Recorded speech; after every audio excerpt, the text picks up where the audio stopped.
வணக்கம் நேர்களே. நான் இன்னைக்கு பேசக்கூடியது கொஞ்சம் சென்சிட்டிவான டாபிக். ஏன் அப்படின்னா இது இப்போ ரொம்ப தேவையாகவும் இருக்கு. பழைய கூட்டு குடும்பத்தில் இருக்கும்போது ஒரு ஃபேமிலி சப்போர்ட் இருந்துச்சு. அம்மா அப்பாக்குள்ள கருத்து வேறுபாடு இருந்தால் கூட ஒன்றாவே இருந்தாங்க, எப்படியோ ஒரு குழந்தை வளர்த்திட்டோம். ஆனால் இப்போ இருக்கக்கூடிய சுச்சுவேஷனில் சிங்கிள் பேரண்டாக இருக்கிறது ரொம்ப அதிகமாகிடுச்சு. இதுக்கு 3 முக்கியமான காரணங்கள் இருக்குது. ஃபர்ஸ்ட் அஃப்கோர்ஸ் டிவோர்ஸ், செப்பரேஷன் இருக்குது. Second widows or widowers, death, unnatural death or sudden untimely death, இது ரொம்பவே காமன் ஆயிடுச்சு. அண்ட் தேர்ட் ஏரியா இப்போ பேரண்ட் ஒருத்தருக்கு டிரான்ஸ்ஃபரபிள் ஜாப், அவங்க வேற ஊரில் ஒர்க் பண்றாங்க, இந்த பேரண்ட் இங்க இருக்காங்க, இங்க ஒர்க் பண்றாங்க. ஸோ இந்த மாதிரி சிச்சுவேஷன் இருக்கும்போது ஒரே பேரண்ட் குழந்தைய வளர்த்துற மாதிரி ஒரு சிச்சுவேஷன் செட் ஆயிடுச்சு. இதுல அதுக்குன்னு ஒரு குறிப்பிட்ட சேலஞ்சஸ் இருக்கு. இதை எப்படி ஹேண்டில் பண்ணலாம், ஆஸ் அ சிங்கிள் பேரண்ட் நீங்க என்ன பண்ணலாம் அப்படின்றது. நீங்க பெற்றோர் ஒரு சில பேர் இதுல பார்க்கும்போது, மேம் நாங்க 2 பேரும் இருக்கோம், இருந்தாலும் நான் மட்டும்தான் குழந்தைய வளர்த்துறேன் அப்படின்னு கூட சொல்லலாம். நீங்க கூட ஒரு வகையில சிங்கிள் பேரண்ட்ஸ் தான். ஸோ சிங்கிள் பேரண்டிங் அப்படிங்கிறது நம்ம எப்படி ஹேண்டில் பண்ணணும் அப்படின்றது. ஃபர்ஸ்ட் பிகினிங்ல இருந்தே நீங்க எல்லா விஷயத்தையும் உங்க ஷோல்டர்ல எடுத்து போட்டுக்காதீங்க.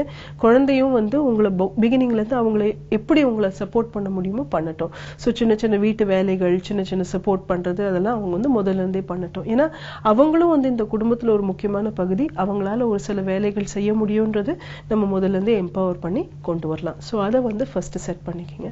ரெண்டாவது, மோஸ்ட் இம்பார்ட்டன்ட், நீங்க எப்படி இருந்தாலும் உங்களை பத்தி தப்பா பேசுறதுக்குன்னு கண்டிப்பா கம்யூனிட்டியில ஆள் இருப்பாங்க. அவங்கள எவ்வளவு முடியுமோ நீங்க கட் ஆஃப் பண்றது அவசியம்.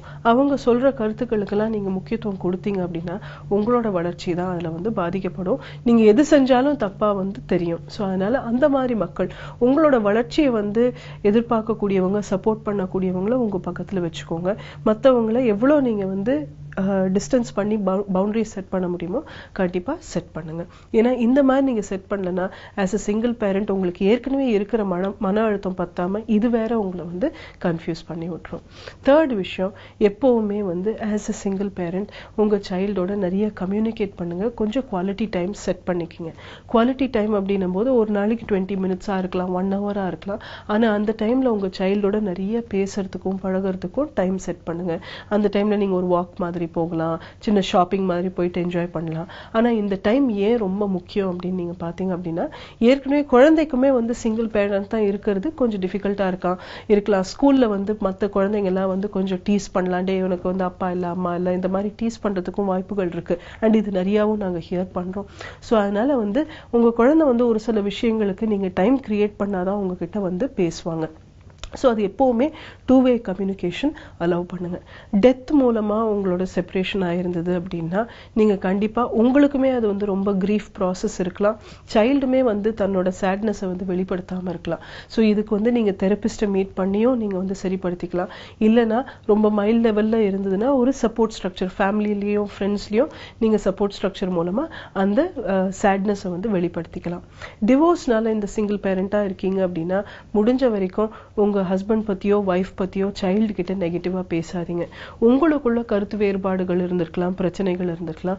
பட் குழந்தைக்கு நீங்க 2 பேர் அம்மா அப்பா, என்னைக்குமே உங்களோட பார்ட்னரை பத்தி தப்பா குழந்தைகிட்ட பேசாதீங்க. ஏன்னா நீங்க அந்த மாதிரி பேசுனீங்க அப்படின்னா குழந்தைக்கு தனக்குள்ள ஒரு வெறுப்பு, ரிவெஞ்ச் எடுக்கணும் அப்படின்ற ஒரு ஃபீலிங், இல்ல தான் பெர்ஃபெக்ட் இல்லை அப்படிங்கிற ஃபீலிங், தனக்கு சுயமதிப்பு குறையறதுக்கு உண்டான ஃபீலிங்ஸ் எல்லாமே அதிகமாகலாம். ஸோ ஆஸ் அ பேரண்ட் எப்பவுமே நியூட்ரலா சொல்லுங்க. இல்ல கண்ணு, சில தடவை பெரியவங்க 2 பேருக்கு கருத்து வேறுபாடு இருக்கலாம்.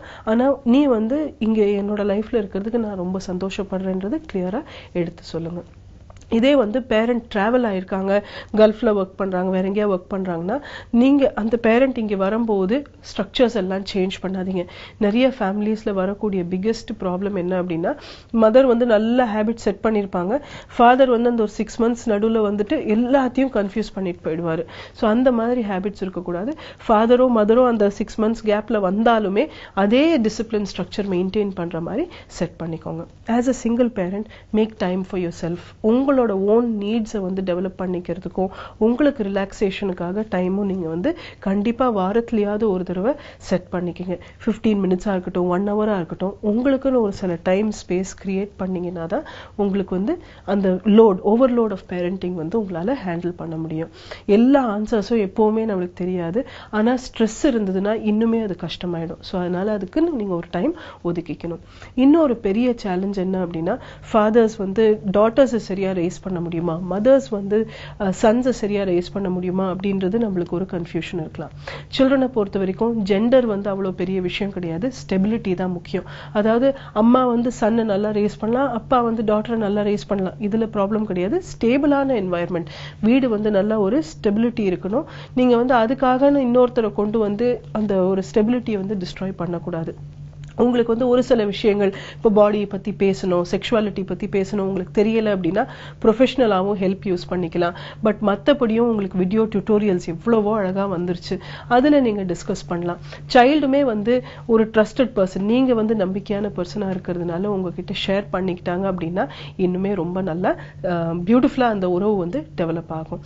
அப்படியும் உங்களுக்கு வந்து இல்ல ஒரு ரோல் மாடல் இருந்துட்டா பரவாயில்ல அப்படின்னு உங்களுக்கு தோணுச்சு அப்படின்னா, இல்ல உங்க டாட்டரே வந்து அப்பா எனக்கு வந்து இந்த விஷயத்தை வந்து யார்கிட்டயா பேசணும்னு தோணுது, உங்ககிட்ட பேச முடியாதுன்னு தோணுது அப்படின்னு சொன்னாங்க அப்படின்னா, உங்களோட ஃப்ரெண்ட்ஸ் சர்க்கிள்லயோ சிஸ்டர்ஸோ இல்ல யாரா ட்ரஸ்டட் ஃபீமேல் கம்பேனியன் இல்ல விமனுக்கு வந்து மேல் கம்பேனியன் ட்ரஸ்டட் பர்சன் இருந்தாங்கன்னா அவங்களோட நீங்க வந்து கொஞ்சம் டைம் வந்து சைல்டு ஸ்பெண்ட் பண்ண விடலாம். இந்த மாதிரி நம்ம சப்போர்ட் ஸ்ட்ரக்சர்ஸ் கிரியேட் பண்ணிக்கிட்டோம்னாலே சிங்கிள் பேரண்டிங் அப்படின்றத வந்து நம்ம ரொம்ப அழகா ஹேண்டில் பண்ணிக்கலாம். சிங்கிள் பேரண்டிங் அப்படின்றது இன்னும் நிறைய நம்ம வந்து சந்திக்கலாம். ஏன்னா இந்தியாவில் வந்து ஃபேமிலி ஸ்ட்ரக்சர்ஸ் மாறிட்டு இருக்கு. இதுக்கு நம்மளே வந்து நம்மளை கியர் அப் பண்ணிக்கிறது ரொம்ப அவசியம்.